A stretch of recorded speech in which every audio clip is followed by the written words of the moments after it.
Delusions, babies, delusions. Alright, man, today we'll be discussing the social construction of reality and how many things that shape our realities are simply socially constructed.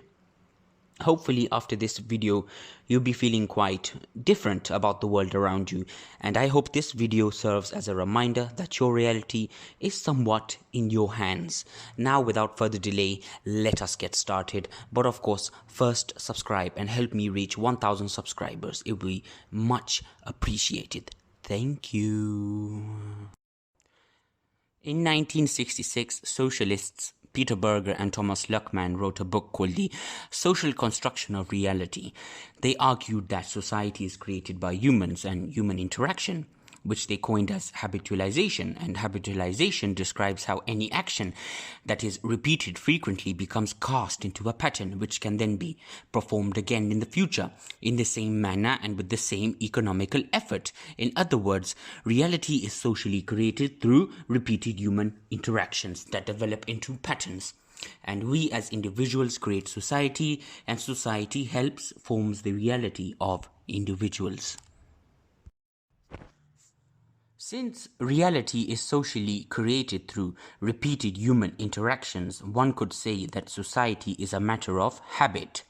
One good example of a social construction would be, countries. Countries would not exist if it was not for, human interaction. And money, for example, that's a social construct too, because society has agreed to give it importance or value. Another great example of a social construct is a house.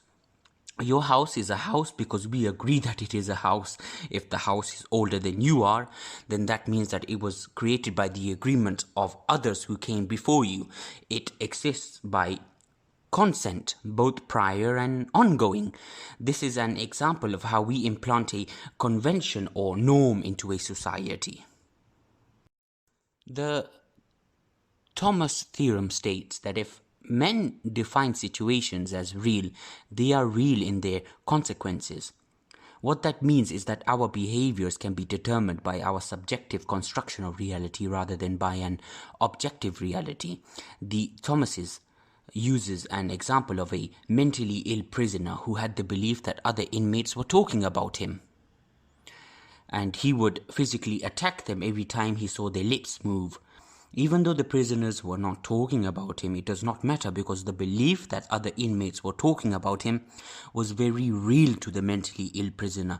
And of course, the consequences that led the mentally ill prisoner to physically attack the other inmates were, of course, real too.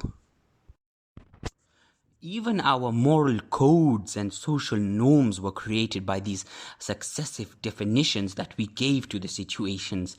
Racism, for example, the belief that one race is superior to another is just another social construction. Racism has been defined over time through laws, and it has been a subject that keeps on getting, interpreted by people and by the courts, laws, and so on and so forth. It is clear that racism is just defined by these so-called successful attempts to define the situation. Racism exists because we made it exist, and it plays a major role today because people put it above concepts such as equality and love. In fact, even a false idea can become true when it is acted upon. And these are called self-fulfilling prophecies. One example by the socialist Mr. Merton is absolutely mind-blowing and amazing. Let us say that a number of people falsely fear that their bank is going to be bankrupt. Now, because of this notion, this idea, people start to run to their banks and they demand all of the cash at once. Now, because banks rarely, if ever, have that much money on hand, the bank runs out of money and it fulfills the customer's prophecy. Alright, what about the way we interact with certain symbols? How do people translate symbols in daily interactions? Well, one example is that we might feel scared when we see someone carrying a gun, but if it turns out to be a police officer, the feelings might be not definite, but might be different. The same is true for gestures. While Americans might recognize a thumbs up as meaning great. In Germany it would mean 1, and in Japan it would mean 5. So our construction of reality is influenced by our symbolic interactions and culturally specific knowledge. The same is true for religious symbols, company logos, and so on and so forth. There is also another really awesome concept, but of course it's not without controversy, and that is the looking glass self, which is a concept coined by Cooley. He says that we develop our sense of self as we see how others react to us, and then we translate that reaction in order to develop a sense of self based on our own subjective interpretations of those reactions, or in the words of Charles Horton Cooley himself, I am not what I think I am, and I am not what you think I am what I think you think I am. Moving on, let's talk about status and roles within a society, how they might be socially constructed too. Now, of course, some statuses are ascribed, and by that I mean you do not select them. So being a son or daughter, an older person, being a male or female, these are ascribed statuses. On the other hand, we also have achieved statuses, which are achieved by choice, being a self-made millionaire, being a doctor, being a high school dropout, and the sorts. These are achieved statuses. Right now, while you read this, you play the role of a learner, maybe even a student if you want, but you also play the role of being something else in a different situation in life.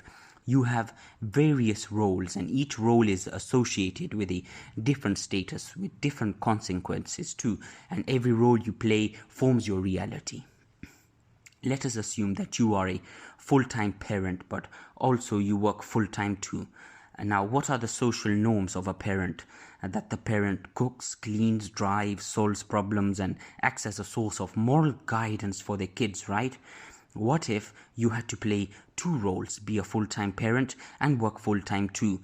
This can cause, of course, a role conflict, and this occurs when two or more roles are contradicting.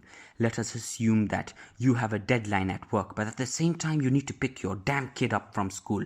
So which one should come first? When you are walking towards a promotion, but your kids want you to come to the school play, which one do you choose? In the same sense, being a student can conflict with your job.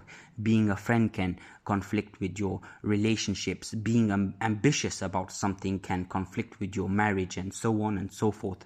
These roles in life that we play, they affect our decisions and they affect our realities, but at the same time, they help give shape to our identities. We also play roles to present ourselves. We are all actors in this world. We use impression management to present ourselves to others as we hope to be perceived. Every situation that occurs in life is a new scene, and everybody plays different roles depending on who is present. I mean, don't a lot of us, if not all, behave differently around our friends than our families? Do we not act differently on dates than how we would act with our grandparents? Everybody sees a different side to you. Just as movies use settings to display emotions, to display situations, we also use the environment to shape realities. If you have friends over at your house, for example, then that makes them the guests and you become the host. These are your roles, right? So the norms of the guests is that they respect your property and any rules that you might set forth, such as not leaving the door open, taking off your shoes before you get into the house. And these settings, these places, they help form realities and consequences. The same thing applies to your workplace, to your school, to your college, even petrol pumps and crack dens. But one thing that is not socially constructed would be, I think, natural properties of the world. Physical properties such as a tree cannot be socially constructed simply because they are natural properties and they existed before humans too. Sure, the word we use to label a tree, as in the word tree, is socially constructed, but we could have called it and went with it. Trees, oceans, mountains, clouds, and gas, such things are not socially constructed, but the words we assign to them are socially constructed. But they can and do socially construct our perceptions of the world. Alright, I think we are done here. I could go on and on, but of course this should be enough. If you want to learn more about awesome concepts, especially in regards to philosophy and psychology, then do subscribe. I'm trying to reach 1,000 subscribers and I could not do this without your help. Thank you for listening.